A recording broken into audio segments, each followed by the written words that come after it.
ಪ್ರೀತಿಯ ವೀಕ್ಷಕರಿಗೆಲ್ಲ ಪ್ರೀತಿಯ ನಮಸ್ಕಾರಗಳು. ಸಂಕ್ರಾಂತಿ ಹಬ್ಬದ ಶುಭಾಶಯಗಳು, ಹಾಗೆ ಹೊಸ ವರ್ಷದ ಶುಭಾಶಯಗಳು. ನಮ್ಮ ಹೊಸ ಸಂಕ್ರಾಂತಿ ಹಬ್ಬ ಹೊಸ ವರ್ಷಕ್ಕೆ ಬಂದಿರುತ್ತೆ. ಇದು ಸೂರ್ಯ ಮಕರ ರಾಶಿಗೆ ಬರೋ ದಿನ ಸಂಕ್ರಾಂತಿ ಹಬ್ಬ ಅಂದರೆ ರೈತರಿಗೆಲ್ಲ ಇದು ತುಂಬಾ ಹೆಚ್ಚಿನ ಪ್ರಭಾವ ಬೀರೋವಂಥದ್ದು. ಸಿಹಿ ಸುದ್ದಿಗಳು, ಸಂತೋಷ ಪಡೋ ದಿನಗಳಿದು. ರೈತರುಗಳು ಅವರು ಬೆಳೆದಿರೋದೆಲ್ಲ ದವಸ ಧಾನ್ಯಗಳು, ಕಬ್ಬು ಇರ್ಬೋದು, ರೈತರು ಇದು ಎಲ್ಲ ಪ್ರತಿಯೊಂದೂ ಏನಿಂಥದ್ದು ಅಂತ ಇಲ್ಲ. ರೈತರು ಎಲ್ಲ ಏನೇನು ಬೆಳೀತಾರೋ ಎಲ್ಲ ಕಣದಲ್ಲಿಟ್ಟು ಅದನ್ನು ಪೂಜೆ ಮಾಡಿ ಅದನ್ನು ಆಮೇಲೆ ಅವರು ಮೂಟೆಗಳೆಲ್ಲ ತುಂಬೋದು. ಈ ಸಂಕ್ರಾಂತಿ ಹಬ್ಬ ಅಂದರೆ ಅಷ್ಟು ಸಂಭ್ರಮ ಸಡಗರ ವಿಶೇಷ. ಅವತ್ತು ಅಲ್ಲೇ ಹೊಲ್ದ ಹತ್ರನೇ ಹುಗ್ಗಿ ಮಾಡ್ತಾರೆ, ಇದು ಮಾಡ್ತಾರೆ, ಪೊಂಗಲ್ ಮಾಡ್ತಾರೆ, ಸಿಹಿ ಪೊಂಗಲ್ಲು, ಖಾರ ಪೊಂಗಲ್ಲು, ಹುಗ್ಗಿ, ಕಾಯಲ್ಲಿ ಎಲ್ಲ ಮಾಡ್ತಾರೆ ಅವರು. ಪ್ರತಿಯೊಂದು ಮಾಡಿ ಅಲ್ಲೇ ನೈವೇದ್ಯ ಮಾಡಿ ಅಲ್ಲೇ ಊಟಕ್ಕಿಟ್ಟು ಹಸುಗಳಿಗೆಲ್ಲ ಅಲಂಕಾರ ಮಾಡಿ, ಹಸುಗಳ್ನು ಕೂಡ ಅವರು ಕಷ್ಟಪಟ್ಟು ನೇದಿರ್ತಾರಲ್ವ ಹೊಲದಲ್ಲಿ ಗದ್ದೆನಲ್ಲಿ ಎಲ್ಲನೂ, ಅದರಿಂದ ಅವರು ಕೂಡ ಹಸುಗಳು ಕೂಡ ಚೆನ್ನಾಗಿ ಅಲಂಕಾರ ಮಾಡಿ ಅವಕ್ಕೂ ಖುಷಿ ಪಡೋ ಹಾಗೆ ಊಟ ಎಲ್ಲ ಇಡ್ತಾರೆ ಹಸುಗಳಿಗೂ ಕೂಡ. ಇದು ಸಂಕ್ರಾಂತಿ ಹಬ್ಬದ ವಿಶೇಷ. ಇನ್ನೊಂದೇನು ಅಂದರೆ, ಈ ತುಮಕೂರು ಕಡೆ ಎಲ್ಲ ಶಿವಗಂಗೆ ಅಂತ ಇದೆ, ಅಲ್ಲಿ ಶಿವ ಪಾರ್ವತಿಗೆ ಮದುವೆ ಅವತ್ತು. ಆ ಕಡೆ ಎಲ್ಲ ಸಂಕ್ರಾಂತಿ ಹಬ್ಬ ಅಂತ ಕರೆಯಲ್ಲ, ಗಂಗಪ್ಪನ ದಾರೆ ಅಂತಲೇ ಕರೆಯೋದು ಆ ಕಡೆ ಎಲ್ಲ.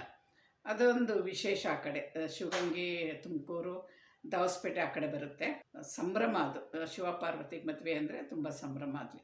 ಇನ್ನು ನಾವು ಮನೆಗಳಲ್ಲಿ ಹಬ್ಬ ನಾವು ಮಾಡಬೇಕು ಅಂದರೆ ಒಂದು ವಾರಕ್ಕೆ ಮುಂಚೆನೇ ನಾವು ಶುರು ಮಾಡ್ಕೊತೀವಿ. ಕಿಟಕಿ ಬಾಗಿಲುಗಳೆಲ್ಲ ಒರೆಸೋದು, ಸ್ಕ್ರೀನ್ಗಳೆಲ್ಲ ಕ್ಲೀನ್ ಮಾಡ್ಕೊಳ್ಳೋದು, ಹಾಸಿಗೆ ಬೆಡ್ಶೀಟ್ಗಳು, ದಿಮ್ ಕವರ್ಗಳು, ಸೋಫಾ ಕವರ್ಗಳು ಇವೆಲ್ಲನೂ ಕ್ಲೀನ್ ಮಾಡ್ಕೊಳ್ಳೋದು. ಆಮೇಲೆ ಅಡುಗೆ ಮನೆಯಲ್ಲಿ ಪಾತ್ರೆಗಳು, ಶೋಗಿಟ್ಟಿರೋ ತಾಮ್ರ, ಕಂಚು, ಹಿತ್ತಾಳೆ ಪಾತ್ರೆಗಳು ಅವೆಲ್ಲ ಬೆಳಗ್ಗೆ ಪಳಪಳ ಅನ್ನಂಗೆ ಬೆಳಗ್ಗೆ ಎಲ್ಲದು ಜೋಡಿಸೋದು. ಅಡುಗೆ ಮನೆ ಸ್ವಚ್ಛಗೊಳಿಸ್ಕೊಳೋದು, ಮನೆಯೆಲ್ಲ ಧೂಳು ಕೊಡವಿ, ಮನೆಯೆಲ್ಲ ಸ್ವಚ್ಛಗೊಳಿಸೋದು. ಇದೆಲ್ಲ ಒಂದೊಂದು ದಿವಸ ಒಂದೊಂದು ಥರ ಮಾಡಿಕೊಂಡ್ರೆ ಆಯಾಸ ಕೂಡ ಆಗೋದಿಲ್ಲ. ನಾವು ಹಬ್ಬದ ದಿವಸ ಮನೆ ಮುಂದೆ ಸಗಣಿ ಹಾಕಿ ಸಾರಿಸಿ ರಂಗೋಲಿ, ಕೆಮ್ಮಣ್ಣು ಎಲ್ಲ ಇಟ್ಟು, ಅದು ಏನು ದೊಡ್ಡ ರಂಗೋಲಿಗಳು ಬಿಡೋದು. ದೊಡ್ಡ ರಂಗೋಲಿ ಬಿಟ್ಟು ಬರ್ದೇ ಇದ್ದವ್ರು ಚಿಕ್ಕವು ಬಿಡ್ತಾರೆ, ಬರೋ ಜಾಗ ಇಲ್ಲದೆ ಇರೋರು, ಬರ್ದಲ್ಲೇ ಇರೋರು ಚಿಕ್ಕ ಚಿಕ್ಕವು ಬಿಡ್ತಾರೆ.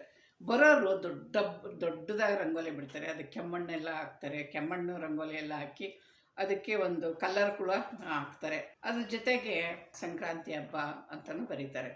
ರಂಗೋಲಿ ಹಾಕೋದು ಒಂದು ಶುಭ ಸಂಕೇತ. ಇನ್ನು ಮಾರನೇ ದಿವಸ ಬೆಳಗ್ಗೆ ಬೇಗ ಸ್ನಾನ ಮಾಡ್ತಾರೆ, ಮನೆಯೆಲ್ಲ ಶುಭ್ರಗೊಳಿಸ್ತಾರೆ. ಮನೆಗೆ ಏನೇನು ಎಲ್ಲ ರೆಡಿ ಮಾಡ್ಕೊಳ್ಳೋದು, ಸಕ್ಕರೆ ಅಚ್ಚು, ಬೆಲ್ಲ, ಎಳ್ಳು ಎಲ್ಲ ನೈವೇದ್ಯಕ್ಕೆ ಆಗಬೇಕಲ್ಲ, ದೇವ್ರಿಗೆ ನೈವೇದ್ಯಕ್ಕೆ ಆಗಬೇಕು. ಸಿಹಿ ಪೊಂಗಲ್ಲು, ಖಾರ ಪೊಂಗಲ್ಲು ಅವ್ರವ್ರ ಮನೆ ಪದ್ಧತಿ ಪ್ರಕಾರ ಹಬ್ಬಕ್ಕೆ ಎಲ್ಲ ರೆಡಿ ಮಾಡ್ಕೊಳ್ತಾರೆ. ಇದು ದೇವ್ರಿಗೆ ನೈವೇದ್ಯನೂ ಆಗಬೇಕು. ನಮಗೆ ಹೊಸ ವರ್ಷಕ್ಕೆ ಸಂಕ್ರಾಂತಿ ಹಬ್ಬಕ್ಕೂ ಒಂದು ಸಂತೋಷ ಕೊಡೋದಾಗಬೇಕು. ನಾವು ಹೊಸ ಬಟ್ಟೆ ಹಾಕ್ಕೊಳ್ಳೋದು, ಯಾವುದೇ ನಾವು ಮಾಡೋಕ್ಕೋದ್ರೂ ಹೊಸದು. ಮೊದಲನೇದಾಗಿ ಬರೋದೇ ಸಂಕ್ರಾಂತಿ ಹಬ್ಬ. ಅದಕ್ಕೋಸ್ಕರ ಹೊಸದು ಎಲ್ಲ ಏನಿದ್ರು ಸ್ವಚ್ಛವಾಗಿ ಹೊಸದನ್ನು ನಾವು ಧರಿಸೋದು. ಹೊಸ ಪಾತ್ರೆಯಲ್ಲಿ ಪೊಂಗಲ್ ಮಾಡೋದು, ಹೊಸ ಬಟ್ಟೆಗಳು ಧರಿಸೋದು, ಎಣ್ಣೆ ನೀರು ಹಾಕ್ಕೊಳ್ಳೋದು, ಮನೆ ಶುಭ್ರಗೊಳಿಸೋದು. ಮನೆಯಲ್ಲಿ ಲಕ್ಷ್ಮಿ ಪೂಜೆ ಮಾಡ್ತಾರೆ, ಸೂರ್ಯ ದೇವನಿಗೆ ನಮಸ್ಕಾರ ಮಾಡ್ತಾರೆ, ಮನೆ ದೇವರಿಗೆ ಪೂಜೆ ಮಾಡ್ತಾರೆ. ಇನ್ನು ಎಲ್ಲ ಅಡುಗೆಗಳು ಹೊಸ ಪಾತ್ರೆ ತಂದು ಹೊಸ ಪಾತ್ರೆಯಲ್ಲಿ ಪೊಂಗಲ್ ಮಾಡೋದು, ಆ ಪಾತ್ರೆಯೇ ನೈವೇದ್ಯಕ್ಕೆ ಇಡೋದು, ಮಾಡಿರೋದು ನೈವೇದ್ಯನ. ಎಳ್ಳು, ಬೆಲ್ಲ ಅದೆಲ್ಲ ರೆಡಿ ಮಾಡಿರ್ತಾರೆ. ಕಬ್ಬು, ಎಲ್ಚಿ ಹಣ್ಣು, ಸಕ್ಕರೆ ಅಚ್ಚು ಇದೆಲ್ಲನೂ ದೇವ್ರ ಮುಂದೆ ಇಟ್ಟು ಸಂಕ್ರಾಂತಿ ಹಬ್ಬನ ವಿಜೃಂಭಣೆಯಿಂದ ಆಚರಿಸ್ಬೇಕು. ನಮ್ಮ ಕಷ್ಟ ಎಲ್ಲ ಕಳಿಬೇಕು, ನಮ್ಮ ಪ್ರತಿಯೊಂದು ಕಷ್ಟನೂ ಕಳಿಬೇಕು. ನಮಗೆ ಸಿಹಿಯಾದ ಜೀವನ ಕೊಡು, ಈ ವರ್ಷ ಪೂರ್ತಿ ನಮಗೆ ಸಿಹಿಯಾದ ಜೀವನ ಕೊಡು ಅಂತೇಳಿ ದೇವ್ರನ್ನ ಪ್ರಾರ್ಥನೆ ಮಾಡಿಕೊಂಡು ದೇವ್ರನಲ್ಲಿ ಬೇಡ್ಕೊಂಡು ಭಕ್ತಿಯಿಂದ ದೇವ್ರ ಪೂಜೆ ಮಾಡೋದು, ತುಪ್ಪದ ದೀಪ ಹಚ್ಚೋದು, ಒಂದು ಎಳ್ಳು ಬೆಲ್ಲ ಬಂದವ್ರಿಗೆಲ್ಲರಿಗೂ ಸಿಹಿ ಮಾತಾಡಿ ಎಳ್ಳು ಬೆಲ್ಲದ ಕೊಡೋದು. ಅದನ್ನು ಒಂದು ವಾರ ಬೇಕಾದ್ರೂ ಇಟ್ಕೊಂಡು ಬಂದವ್ರಿಗೆಲ್ಲ ಹಂಚ್ತಾ ಇರ್ತಾರೆ. ಎಳ್ಳು ಬೆಲ್ಲ ಕೊಟ್ಟು ಒಳ್ಳೆ ಮಾತನಾಡುವಂಥ ಒಂದು ಗಾದೆನೇ ಐತೆ. ಅದಕ್ಕೋಸ್ಕರ ಅದು ಎಳ್ಳು ಬೆಲ್ಲ ಕೊಟ್ಟು ಪ್ರತಿಯೊಬ್ಬರೂ ಆ ದಿನ ಸಂಭ್ರಮದಿಂದ ಮಾತಾಡೋದಾಗಲಿ, ಒಂದು ವಿಚಾರ ಇದು ಮಾಡೋದಾಗಲಿ ಒಂದು ಶುಭ.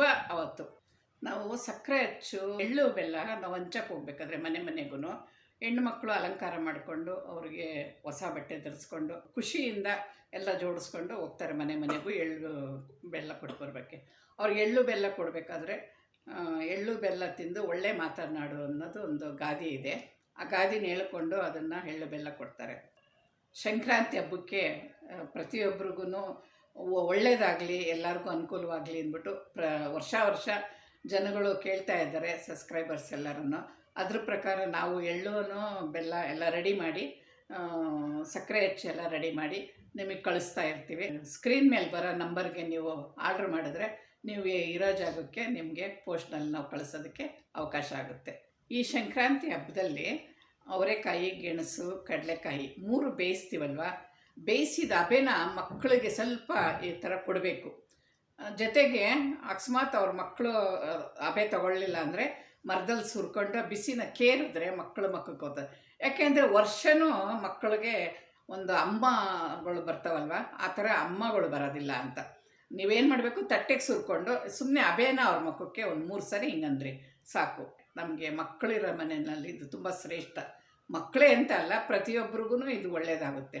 ಯಾವ ಕಾಯಿಲೆ ಕಸಾಲೆಗಳು ಬಂದು ಬೇಗ ತಗಲೋದಿಲ್ಲ. ಸಂಜೆ ದೇವಸ್ಥಾನಕ್ಕೆ ಹೋಗ್ಬಿಟ್ಟು ಬರೋದು, ದೇವಸ್ಥಾನದಲ್ಲಿ ನಮ್ಮ ಕಷ್ಟನೆಲ್ಲ ಪರಿಹಾರ ಮಾಡಪ್ಪ ಅಂತ ಕುಟುಂಬದವರೆಲ್ಲರೂ ಸೇರಿ ಹೋಗೋದು, ಮಧ್ಯಾಹ್ನ ಕುಟುಂಬದವರೆಲ್ಲ ಸೇರಿ ಊಟ ಮಾಡೋದು, ಈ ಥರ ಒಂದು ಒಟ್ಟು ಸೇರಿಸೋದು ಸಂಕ್ರಾಂತಿ ಹಬ್ಬ ಅಂದರೆ. ಇದು ನಮ್ಮ ಜೀವನದಲ್ಲಿ ಬರಬೇಕು, ಬೇರೆಯವ್ರ ಜೀವನದಲ್ಲೂ ಬರಬೇಕು, ಸಮಾಜದಲ್ಲಿ ಎಲ್ಲರಿಗೂ ಒಳ್ಳೆಯದಾಗಬೇಕು. ಅದಕ್ಕೋಸ್ಕರನೇ ನಾವು ಸಂಕ್ರಾಂತಿ ಹಬ್ಬನ ವಿಜೃಂಭಣೆಯಿಂದ ಆಚರಿಸೋದು. ಇನ್ನು ಸಂಜೆ ರಾತ್ರಿಗೆ ಮಕ್ಕಳಿಗೆ ಎಲ್ಚಿ ಹಣ್ಣು, ಕಬ್ಬಿನ ಪೀಸ್ಗಳು, ಕಾಸು, ಆಮೇಲೆ ಸಕ್ಕರೆ ಅಚ್ಚು, ಆಮೇಲೆ ಎಳ್ಳು ಬೆಲ್ಲ ಎಲ್ಲ ಪ್ಯಾಕ್ ಮಾಡಿರೋದು ಎಲ್ಲ ಸೇರಲ್ಲಿ ತುಂಬಿ ತಲೆ ಮೇಲೆ ಸುರಿಬೇಕು. ಒಂದು ಸೋಫಾ ಆಗಲಿ, ಒಂದು ಟೀಪಾಯ್ ಆಗಲಿ, ಒಂದು ಚೇರ್ ಆಗಲಿ, ಅದ್ರ ಮೇಲೆ ಕೂರಿಸ್ಬೇಕಾದ್ರೆ 1-2 ಅಕ್ಷತೆ ಹಾಕ್ಬಿಟ್ಟು ಅದ್ರ ಮೇಲೆ ಮಕ್ಕಳನ್ನ ಕುಂಡ್ರಿಸ್ಬಿಟ್ಟು ಇದನ್ನೆಲ್ಲ ಮುಂದಗಡೆ ರೆಡಿ ಮಾಡಿಕೊಂಡು 3 ಸಾರಿ ಒಂದೊಂದು ಮಗುಗೆ 3 ಸಾರಿ ಸೇರಲ್ಲೋ ಪಾವಲ್ಲೋ ಯಾವುದೋ ನೀವು ಅಳತೆದೇನು ಇಟ್ಕೊಂಡಿರ್ತೀರೋ ಅದರಲ್ಲಿ ಸುರಿಬೇಕು. ಆವಾಗ ಮಕ್ಕಳೇನು ಮಾಡ್ತೇವೆ, ಖುಷಿಯಿಂದ ಆ ಕಾಸೆಲ್ಲ ಆರಿಸಿಕೊಳ್ಳೋದು, ಆ ಎಲ್ಚಿ ಹಣ್ಣು ತೊಗೊಂಡು ತಿನ್ನೋದು, ಸಕ್ಕರೆ ಹಚ್ಚಿ ತಿನ್ನೋದು, ಈ ಥರ ಖುಷಿ ಪಡ್ತಾವೆ ಮಕ್ಕಳು. ಆಮೇಲೆ ಆರತಿ ಮಾಡಿ ಮಕ್ಕಳಿಗೆ ಆಮೇಲೆ ಹೋಗಿ ಎಳ್ಳು ಬೀರಕ್ಕೆ ಹೋಗಬೇಕು. ನಾವು ಮುಂದೇನು ಇದನ್ನು ನಡೆಸ್ಕೊಂಡು ಹೋಗಬೇಕು. ಇದನ್ನು ಮುಂದೇನು ಆಚರಣೆಗೆ ಇರಬೇಕು ಅಂದರೆ ನಾವು ಕರೆಕ್ಟಾಗಿ ಮಾಡ್ಕೊಂಡು ಹೋಗ್ತಾಯಿದ್ರೆ ಮಕ್ಕಳು ಕೂಡ ಇದನ್ನೆಲ್ಲ ನೋಡಿ ಕಲ್ತ್ಕೊತಾ ಇರ್ತಾರೆ. ಒಳ್ಳೆ ಸಂಸ್ಕಾರ ಕೊಡುವಂಥ ನಮ್ಮ ದೇಶ ಹಿಂದೂ ಪ್ರಜೆಗಳೆಲ್ಲರೂ ಇದನ್ನು ಆಚರಿಸೋದು ಒಳ್ಳೆಯದು. ಸಂಜೆ ನಾವು ದೇವ್ರ ದೀಪ ಹಚ್ತೀವಲ್ವ, ಪ್ರತಿ ದಿವಸನೂ ಹಚ್ತೀವಿ. ಅವತ್ತು ಸಂಕ್ರಾಂತಿ ಹಬ್ಬದ ದಿವಸ ಸ್ವಲ್ಪ ವಿಶೇಷವಾಗಿ ಎಣ್ಣೆ ದೀಪದ ಜೊತೆಲಿ ಒಂದು ತುಪ್ಪದ ದೀಪನ ಬೆಳಗ್ಗೆನೂ ಹಚ್ಚಿರ್ತೀವಿ, ತಿರ್ಗಾ ಮತ್ತೆ ಸಂಜೆನೂ ಹಚ್ತೀವಿ. ಹಚ್ಚಿ ಈ ದಿನ ತುಂಬ ಸಂತೋಷವಾಗಿರೋದಕ್ಕೆ ನೀನೇ ಅಪ್ಪ ಕಾರಣ, ನಮಗೆ ಸಮೃದ್ಧಿ ತಂದುಕೊಟ್ಟಿದ್ಯಾ, ಸಂತೋಷ, ಸುಖ, ಶಾಂತಿ, ನೆಮ್ಮದಿ, ಆರೋಗ್ಯ, ಭಾಗ್ಯ ಎಲ್ಲವನ್ನು, ಆಯಸ್ಸು ಎಲ್ಲವನ್ನೂ ಕೊಟ್ಟಿದ್ಯಾ. ಇದೆಲ್ಲ ಸದಾ ನಮಗೆ ಇದೇ ಥರ ನಡೆಸ್ಕೊಡ್ತಾ ಇರು ಅಂತ ದೇವರಲ್ಲಿ ಪ್ರಾರ್ಥನೆ ಮಾಡಿಕೊಂಡು ದೇವ್ರನ್ನ ಸ್ಮರಿಸ್ಕೊಂಡು ನಾವು ಮಲ್ಕೊಳ್ಳೋದು ಉತ್ತಮ.